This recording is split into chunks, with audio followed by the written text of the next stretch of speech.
ETF index mutual funds నేర్చుకుని stock మార్కెట్లో రాణించాలనుకుంటున్నారా? వెంటనే ఈ నెంబర్కి కాల్ చేయండి. నమస్తే రమగారు. నమస్తే జయ. రమగారు, ఏదైనా చందమామ కథ చెప్తారా? పూర్వమాట ఇది ఎప్పటి సంగతి? వరంగల్కి ఓరుగల్లు ప్రాంతానికి దూరంగా వరాహగిరి అని ఒక ఊరుండేదట. కొంచెం సుసంపన్నమైన ఊరే. ఈ వరాహగిరిలో ఒక కమ్మరి అతను ఉండేవాడు. కమ్మరి అంటే ఇనుప వస్తువులు అవి చేస్తారు కదా. సంతానం లేరు, భార్య కొంత వయసు వచ్చాక గతించింది, ఆయన ఒక్కడే ఉండేవాడు. ఏదో చిన్న పన్న కథలు కటార్లు అవి ఇవి ఏవో చేసేవాడు. అతను ఇంక కూడబెట్ల పాపం. కొంచెం 50-55 అట్లా వృద్ధాప్యం వస్తూ ఉంటే, నేను ఏం ధనం కూడబెట్టలేదు, పెద్ద వయసు వచ్చాక నాకు ఎట్లా గడుస్తుంది, నా దగ్గర ఏదో పావలా 10 పైసలు నేను దాచిపెట్టానంటే అప్పుడు ఎవరైనా పక్కింటివాడా వెనకింటివాడా ఆ 10 రూపాయల కోసమైనా మనని చూసుకుంటాడు, పిల్ల జల్లలేరు, మనం ఏం చేస్తాము ఎట్లా వేయాలని బాధపడుతూ ఉండేవాడు. సరే, ఈ వరాహగిరి ఊరు వదిలిపెట్టి ఓరుగల్లులోకి వెళ్ళిపోతే ఊళ్ళోకి, అక్కడ పెద్ద సీనియర్ సిటిజన్స్ పెద్దవాళ్ళకి కొన్ని సత్రాలు ఉండేవి. వీళ్ళు అక్కడెక్కడైనా ఉండొచ్చు. ఉంటే రాజుగారే అన్నం పెడతారు అక్కడ ఉండే ముస్లిం ఉతకాకి. ఏదైనా దాటిపోతే వాళ్ళ దీన్ని బట్టి దహన సంస్కారాలు అవి కూడా రాచరికం వాళ్ళే చేసేది. ఆ కాలం అలాంటిది. అట్లాగని ఏమనుకున్నాడు ఇతను, ఏదో చిన్న ఒక బట్టల మూట పట్టుకుని ఒక చిన్న కర్ర ఉంది అతను, చేతికర్ర. ఆ చేతికర్ర పుచ్చుకొని వెళ్తున్నాడు. ఓరుగల్లు ప్రాంతానికి కొంచెం దగ్గరలోకి వెళ్ళేసరికి ఎక్కడో ఒక చోట ఒక వంతెన లాంటిది దాటుతున్నాడు. ఆ వంతెన మీద ఆయనకు ఒక అతను తారసపడ్డాడు. ఇతనికి ఒక 40 ఏళ్ళు అట్లా ఉంటే అతను ఈయన్ని పరిశీలనగా చూస్తున్నాడు. చూస్తూ ఉంటే సరే పలకరించాడు. ఎక్కడి నుంచి వస్తున్నావు ఏమిటి అది అంటే, మా ఊరు వరాహగిరి, నేను ఇట ఓరుగల్లులో రాజుగారు ఏర్పరిచిన ధర్మసత్రాలకు వెళ్తున్నాను అన్నాడు. అనేసరికి అతను బాగా పరిశీలించి చూసి, నీ కర్ర ఒకసారి ఇవ్వవా అన్నాడు. ఆ చేతి కర్ర తీసుకున్నాడు. కర్రను బాగా తిరిగేసి, ఈ కర్ర ఎక్కడిది ఏమిటంటే, నేనే చేసుకున్నాను, మా ఊళ్ళో తెల్లనేరేడు చెట్టు ఉంది. అతను గుర్తుపట్టాడు, ఇది తెల్లనేరేడు కర్ర అని. తెల్లనేరేడు చెట్టు ఉంది, ఆ చెట్టుది చేసుకున్నాను, నీకు కావాలంటే ఆ ఊరు కుర్రాళ్ళు ఎవరైనా కూడా ఇట్టాటి కర్ర చేసి పెడతారు, వరాహగిరిలో ఉన్నది అన్నాడు. అనగానే ఆయన చెప్పాడు, నేను ఉపాధ్యాయుడిని, ఓరుగల్లులో ఉపాధ్యాయుడిగా ఉన్నాను. ముసలైనా నీ తత్వం ఏమిటో నువ్వెవరో నాకు తెలియదు, కానీ నువ్వు గనక నా మాట విన్నావా, మన ఇద్దరము ధనవంతులమయ్యే ఒక ఉపాయం ఉంది అన్నాడు. ఆ కర్ర వదిలిపెట్ల. ఈ ముసలి కమ్మరి అన్నాడు, నువ్వేమనుకుంటున్నావో నాయనా, ఇది కేవలంగా దొరికే తెల్లనేరేడు కర్ర, మా ఊరు వెళ్తే నీకు తయారవుతుంది, దీంట్లో ఏమీ లేదు, ఇది ఒట్టి కర్రే, నేనే చెక్కాను, చెట్టు కొమ్మ విరిచి నేనే చెక్కుకున్నాను, గట్టిగా ఉంటుంది, ఇది విరగదు పగలదు, వాతావరణానికి మారదని నేను ఈ కర్రతో చేసుకున్నాను, ఇది కేవలమైన కర్రే అంటే, కాదు నీకు తెలీదు, అక్రమ్ ఖాన్ అని ఒక దారి దోపిడీ దొంగ ఉండేవాడు ఇది వరకు ఈ ప్రాంతంలో. వీడు తను సంపాదించిన సంపదను అంతటినీ తెల్లనేరేడు చెట్టు కింద దాచిపెట్టాడని ఒక ప్రతీతి. ఈ ప్రాంతాల్లో ఎక్కడా లేదు తెల్లనేరేడు చెట్టు, అది ఒకే ఒకటి ఉంది. అది ఎక్కడుంది? వరాహగిరిలో ఆ నదీ తీరాన్ని ఉంది. ఓకే, ఇప్పుడు నువ్వు చెప్తున్నది అదే అయితే, మనిద్దరం కలిసి దాని కింద తవ్వేమా, అంతులేని సంపద మన సొంతం అవుతుంది, ఎవ్వరికీ చెప్పద్దు, నువ్వు నేను ఈ పని చేద్దాం అనగానే ఆశ్చర్యపోయాడు. నిజమా బాబు అన్నాడు. అక్షరాల నిజం, నేను చరిత్ర ఉపాధ్యాయుడిని, నాకు తెలుసు, నేను ఈ చుట్టుపక్కల అన్ని ప్రాంతాల ఊళ్ళు తిరుగుతున్నా, ఇంకా నేను వరాహగిరి వైపు రాలేదు, నేను ఇది తెలుసుకున్నా, నాకు దొరికింది ఒక తాళపత్రం, ఇట్లా అక్రమ్ ఖాన్ దాచిపెట్టాడు అనేసరికి సరేననుకున్నారు. ఇద్దరు మళ్ళీ ఓరుగల్లు వైపుకి వెళ్తున్నారు, మొత్తం మళ్ళీ వరాహగిరి వైపుకి నడిచొచ్చారు. రాత్రి చీకటి పడ్డాక కమ్మరి తన ఇంటికి వెళ్ళి గుణపాలు పారా పట్టుకొచ్చాడు.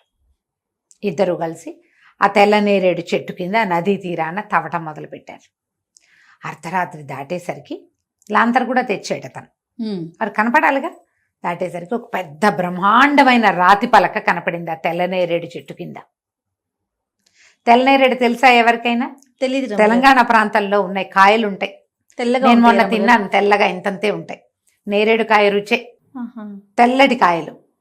ఈ ఎల్బీ నగర్లో మా అక్కయ్య వాళ్ళు ఉంటారు, అక్కడికి పార్క్ దగ్గరికి ఎవరో ఒక అతను తెచ్చిపెట్టేట, 50 రూపాయలకి ఇన్ని కాయలు ఇచ్చాడు, తిన్నాం మేము కాయలు. మేము బెజవాడ వెళ్ళాను చూడు కిందటి నెల.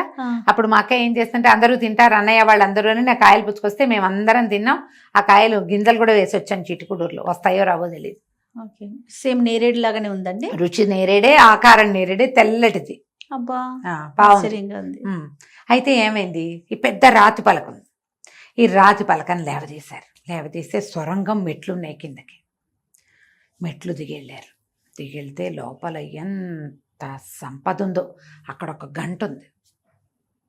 ఈ కమ్మరి ఉద్రేకపడిపోయాడు. జీవితంలో అంత డబ్బు చూసినవాడు కాదు ఎప్పుడు. అసలు బంగారు నాణ్యమే చూశారు అక్కడ. అతను ఎప్పుడో చూశాడు చిన్నప్పుడు. అదే అటు ఇటు పరిగెడుతూ అక్కడ ఏవో సంచులు అవి ఉంటాయి అన్ని మూటలు కట్టేస్తూ ఏం చేశాడు, పొరపాటున ఆ గంటను తగిలాడు. తగిలేసరికి టంగుమని మోగింది. ఈ మేస్టార్ ఉన్నాడు కదా ఉపాధ్యాయుడు, ఆయన నిలబడి ఉన్నాడు. అతను కంగారు పట్టల్లా, హైరాన్ పట్ల డబ్బులు చూసి స్థిమితంగా నుంచున్నాడు. ఈ గంట మోగేసరికి ఒక గోడ పక్క నుంచి ఒక భయంకరమైన ఆకారంతో ఉన్నవాడు ఒకడు లేచొచ్చాడు.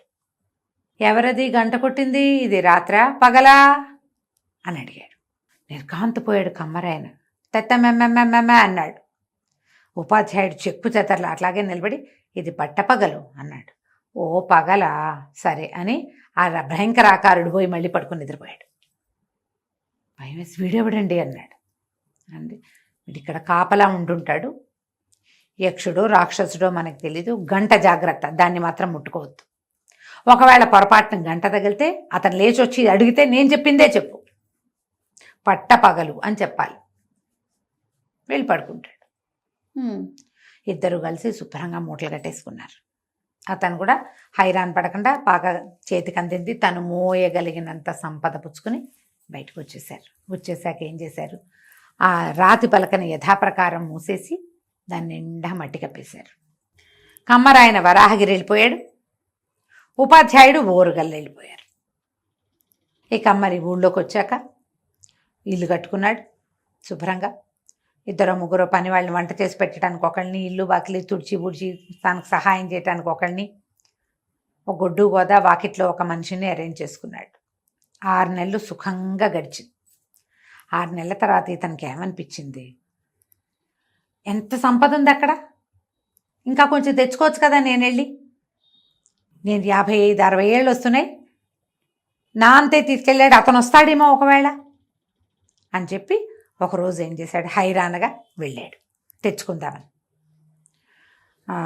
రాతి పలక తోసాడు పక్కకి, దిగాడు కిందకి.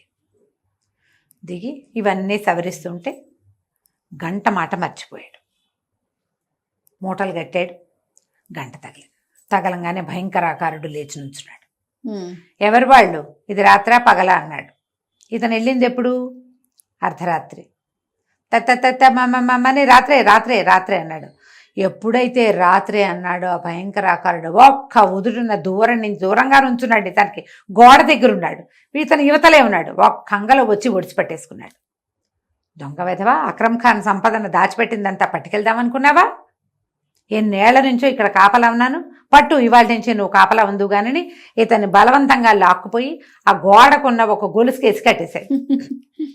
ఇక్కడ కాపలాకాయ, నేను వెళ్ళిపోతున్నా అని చెప్పేసి ఆ భయంకర ఆకారుడుగా ఉన్నవాడు, వాడు ఎన్నేళ్ల నుంచో అక్కడ ఉన్నాడు బందీగా. అందుకని భయంకరంగా ఉన్నాడు వాడు. ఎవడైనా వచ్చేదాకా ఇక్కడే నేను ఉన్నాను, నువ్వు వచ్చావుగా ఇక్కడ కాపలా ఉండని చెప్పేసి చకచకా పైకి వెళ్ళిపోయాడు. ఆ రాతి పలక మోసేసి మట్టి కప్పేసి వెళ్ళిపోయాడు.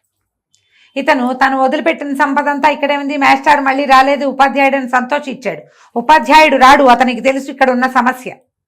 ఇతనికి కేవలం సంపదే తెలిసింది కానీ సమస్య తెలీదు. ఎందుకంటే అసలు విషయం తెలుసుకున్న ఉపాధ్యాయుడు వీడికి హింట్ ఇచ్చాడు. ఎంత తెచ్చుకున్నామో దాంతో తృప్తి పడితే సరిపోయేదిగా. ఉపాధ్యాయుడు మాత్రం మళ్ళీ రాల. ఇతను ఇక్కడే ఉండిపోయాడు.